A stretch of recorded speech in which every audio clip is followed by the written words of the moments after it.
قرآن نے حضرت ابو بکر کو پوری امت سے ہٹ کے الگ سے بیان کیا ہے.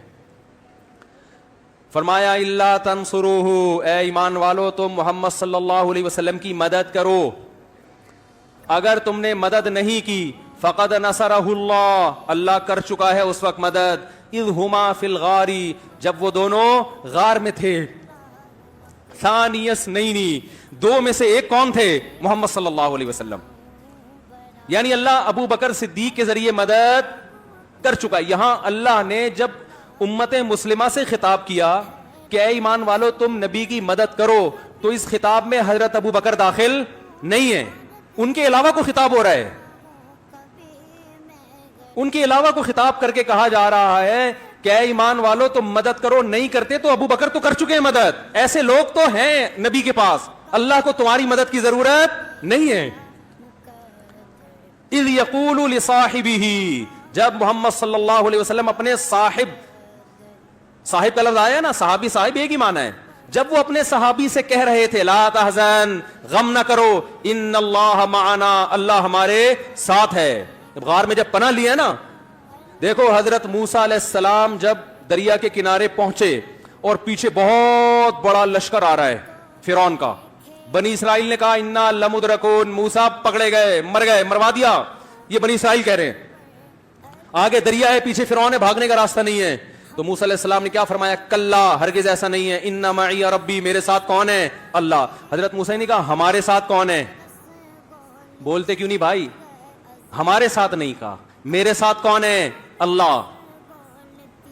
لیکن یہاں نبی صلی اللہ علیہ وسلم کو جب چاروں طرف سے گھیر لیا، وہی سچویشن جو بنی اسرائیل اور فرعون کی تھی، وہی سچویشن. لیکن آپ ابو بکر صدیق سے فرما رہے ہیں غم نہ کرو، اللہ ہمارے یہاں نہیں، پھر میرے ساتھ ہے.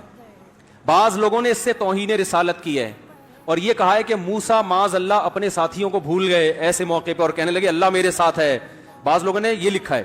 اور ہمارے نبی کا ظرف اتنا بڑا کہ اپنے ساتھی کو نہیں بھولے.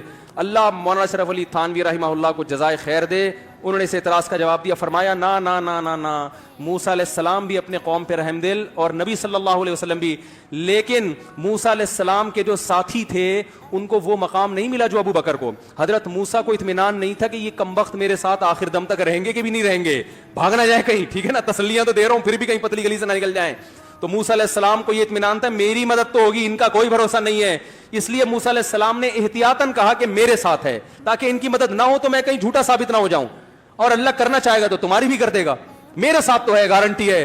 ادھر محمد صلی اللہ علیہ وسلم کے ساتھ ابو بکر تھے، کوئی وحی نہیں آئی، لیکن اللہ کے نبی کو معلوم تھا کہ جو رب میرا ساتھ دے گا وہ ابو بکر کو چھوڑ نہیں سکتا، کیونکہ میں اور ابو بکر الگ الگ نہیں ہیں. اس لیے فرمایا ان اللہ معنا، غم نہ کر ابو بکر، اللہ ہمارے ساتھ ہے. اس سے بڑی کسی کے صحابی ہونے کی دلیل ہو سکتی ہے؟